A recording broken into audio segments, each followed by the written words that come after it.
Welcome to Peak Oil News for July 17th, 2022. Russia to set its own benchmark. As you may or may not know, one of the many half-baked ideas coming out of the June G7 meeting was setting a price cap on Russian oil. In effect, this is an attempt to stifle the windfall profits Russia's oil industry has made ever since the embargo of Russian oil completely backfired. This proposal seems peculiar to me for several reasons.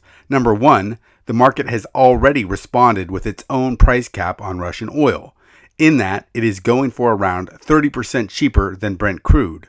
Number two, why the G7 thinks that countries such as India and China that have already declined to participate in the oil embargo will go along with this scheme is anyone's best guess. Nevertheless, they seem to think they can make it work.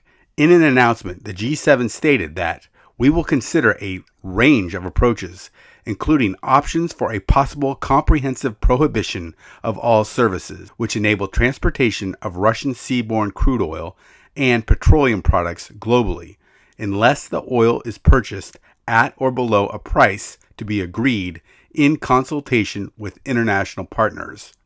To combat this, Russian oil producers, ministers, and its central bank are working to create a national platform for which Russian oil will be traded at a set benchmark.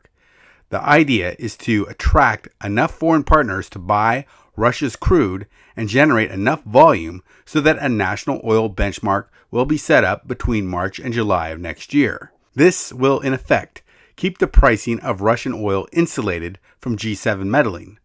But the actual outcome of all these plans and intrigues remains to be seen. Biden changes tune again. The U.S. government announced a 5-year offshore oil and gas drilling development plan this month that sees the blocking of new drilling in the Atlantic and Pacific Oceans within U.S. waters, but does allow for some new exploration in the Gulf of Mexico and the south coast of Alaska. Originally, President Biden promised to stop new federal drilling on public lands and waters, a move that was denounced by many Republicans and a move which has led to legal action by some oil majors, such as ConocoPhillips, which had plans for the development of its major Willow discovery. Now it looks like these restrictions will not be as tight as the administration is facing massive public discontent with inflation, which is attributed to increased gas costs. Environmental groups were quick to criticize last week's plan, suggesting that the government appears to be backing away from Biden's 2020 No More Drilling pledge made during a one-on-one debate with Bernie Sanders, where the president stated, "No more drilling on federal lands, no more drilling, including offshore, no ability for the oil industry to continue to drill, period." Several groups are also concerned that the U.S. may not achieve its climate targets if any new oil and gas operations are approved. The Democratic Senator of West Virginia, Joe Manchin, who is an oil industry advocate, stated, "Our allies across the free world are in desperate need of American oil and gas. I am disappointed to see that zero lease sales is even an option on the table." And our third story, more and more oil under government control. Looks like more and more of the world's oil is under the control of government-run companies. New research from Woods Mackenzie states that just 7 large nationalized oil companies own 65% of the known world's oil supplies. And it was national oil companies that have made 41% of all new oil and gas discoveries in conventional resources since 2011.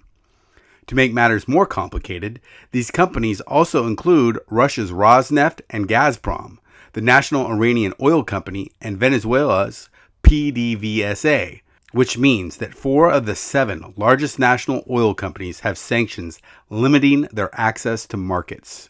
And it looks like this trend of nationalized companies owning all the oil might continue to grow.